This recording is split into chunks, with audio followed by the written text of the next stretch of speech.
UP विधानसभा के चुनाव में कई दलों के प्रत्याशी अपना भाग्य आजमा रहे हैं।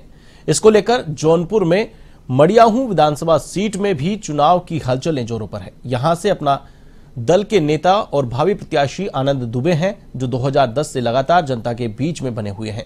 उन्होंने मडियाहू की जनता के लिए प्रतिदिन मां विंध्यासिनी धाम के लिए निःशुल्क बस सेवा शुरू की है। हमारे संवाददाता अरुण चौबे ने चुनावी माहौल को लेकर आनंद दुबे से की खास बातचीत। इस समय हम जौनपुर के मडियाहू विधानसभा क्षेत्र में बैठे हैं और हमारे साथ हैं आनंद दुबे जी हैं, जो मडियाहू क्षेत्र से अपने आप को एक भावी प्रत्याशी के रूप में मान रहे हैं। और जनता भी जिस प्रकार आप लोग देख रहे हैं कि लगातार इनको जन समर्थन भी मिल रहा है और अपना दल से यहाँ मडियाहू का सीट भी है। और आनंद दुबे जी को अपना दल से जिस प्रकार लोगों का कार्यकर्ता और बीजेपी निषाद पार्टी सभी कार्यकर्ता एक साथ मिलकर जनसंपर्क कर रहे हैं, आइए इनसे बात करते हैं कि लगातार 2010 से ये जनता के बीच में कैसा इन लोग जनता को इनसे प्यार मिल रहा है। आनंद जी, सन 2010 से आप तो कैसे आपको लगा है और इस समय 2022 चल रहा है? जी, जनता से बहुत स्नेह प्रेम मिल रहा है हमको 2010 से, जो कि हमारे अंदर ऊर्जा देता है। जनता का प्रेम जब हम क्षेत्र में डोर टू डोर कैंपेनिंग में जाते हैं, प्लस लोगों के सुख दुख में हमेशा बने रहे हैं, जिसके लिए हम भी एक सामान्य परिवार से हैं और जनता के लिए हमारे दिल में सोच थी, जिसको लेके हमने बीच में एक बस सेवा भी शुरू किया है क्षेत्रवासियों के लिए, जो कि निःशुल्क बस सेवा है। मां विंध्यवासिनी के धाम में दर्शन करने के लिए निःशुल्क सेवा है। यही सब है, सेवा भाव है अपना। आपके जो पूर्व इसके पहले जो विधायिका जी डॉक्टर मीना तिवारी जी, उनके कार्यकाल से आप कैसा लग रहा है कि क्या उनके द्वारा विकास हुआ है कि नहीं? उनके कार्यकाल से भी अब हम तो कुछ नहीं बोल पाएंगे, क्षेत्र की जनता बोल रही है। अगर वो अच्छा कार्यकाल की होती तो हमको आने का आवश्यकता ही नहीं पड़ता कि उनका कम्पिटिटर बन के हमको क्षेत्र में उतरना पड़ता। अगर उनका अच्छा कार्यकलाप रहा होता तो ये सब आवश्यकता नहीं। आप विधानसभा के भावी प्रत्याशी हैं और अगर आप विधानसभा प्रत्याशी जीत हो जाने के बाद आप जनता को क्या करेंगे? देखिए, एक जनप्रतिनिधि और जनसेवक का काम होता है, सरकार विधायक का काम होता है कि सरकार की योजनाओं को धरातल पर ले आए, प्रत्येक व्यक्ति तक योजनाओं को गांव तक, गांव को शहर तक पूरा जोड़ना। सड़क का क्षेत्र में हो, पानी के क्षेत्र में, जैसे अभी अपने यहाँ एक योजना भी चल रही है गवर्नमेंट की है, ये आपका हर घर को टोटी दिया जा रहा है। एक वेल्सपन कंपनी भी आया है मडियाहू में, बोरिंग वगैरह का काम भी शुरू हो गया है। इसी प्रकार की जैसे सिंचाई के क्षेत्र में भी हम ले आएंगे कुछ कंपनियों को, जो ये आपका हर घर को टोटी दिया जा रहा है। एक वेल्सपन कंपनी भी आया है मडियाहू में, बोरिंग वगैरह का काम भी शुरू हो गया है। इसी प्रकार की जैसे सिंचाई के क्षेत्र में भी हम ले आएंगे कुछ कंपनियों को, जो कि मतलब ट्यूबवेल वगैरह का सुविधा दे सिंचाई के लिए। आपके क्षेत्र में कोई इंडस्ट्रियल एरिया भी?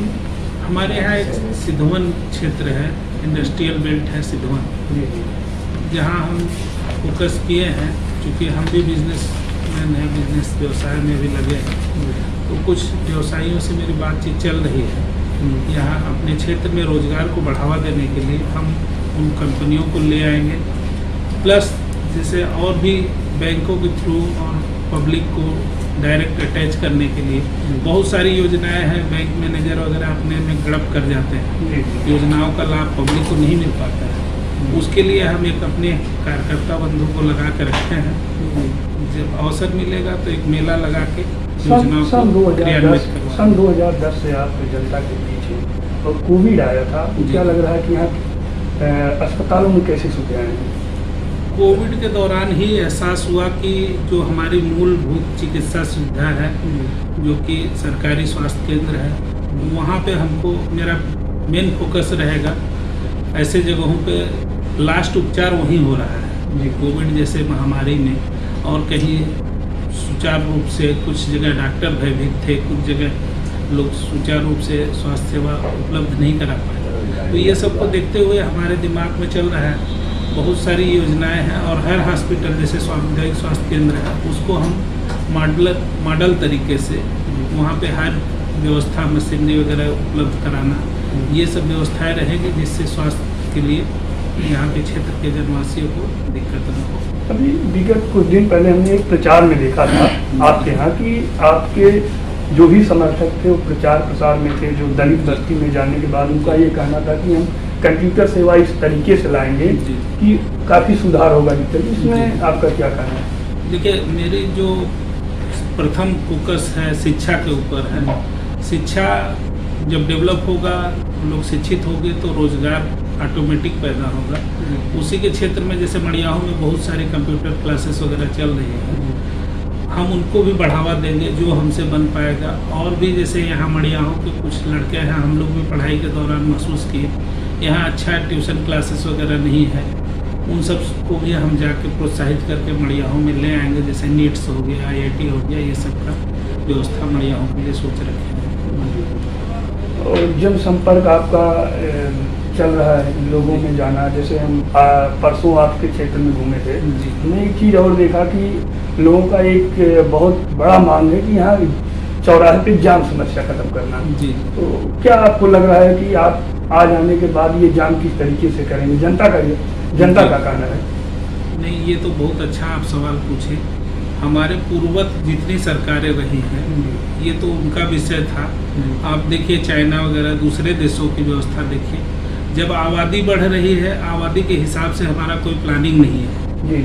यहाँ मैं मड़ियाहू स्तर पे नहीं, पूरा ऑल इंडिया स्तर पे देखिएगा तो ये योजनाएं जो दूसरे देशों में क्या है कि उनके यहाँ आबादी के हिसाब से अगला प्लानिंग रहता है कि सड़क बन रहा है तो उसको 2 स्टोरी सड़क आप देखे भी होंगे। तो उस टाइप की व्यवस्था यहाँ गडकरी जी, माननीय गडकरी जी मंत्री जी हैं, उनका सोच बहुत अच्छा है। वो जब से आए हैं 2014 से क्रियान्वित भी कर रहे हैं। और मड़ियाहू के लिए स्पेशली जैसे रेलवे का है फाटक, इस पे हम ओवर ब्रिज वगैरह के लिए प्रयास करेंगे और ले आएंगे। मड़ियाहू जनता से आपकी आखिरी अपील क्या होगी? मड़ियाहू की जनता से मैं यही अपील करूंगा कि मुझ पर अगर मड़ियाहू की जनता विश्वास दिलाती है तो मैं उनके साथ कभी भी अन्याय नहीं होने दूंगा, हर व्यक्ति के साथ न्याय होगा, यही मेरा वादा है। और जीत कर हमको भेजते हैं तो हम जनता के लिए काम करेंगे, और कोई मेरा उद्देश्य नहीं है। ये थे हमारे साथ आनंद दुबे जी। और जिस प्रकार अभी 2 दिन पहले A1 TV की टीम समस्त विधानसभा में घूमने के बाद और इनसे सवाल पूछने के बाद अब इनका ये कहना है कि अगर जनता इनसे विश्वास देती है तो जनता के विश्वास पे खरे उतरेंगे।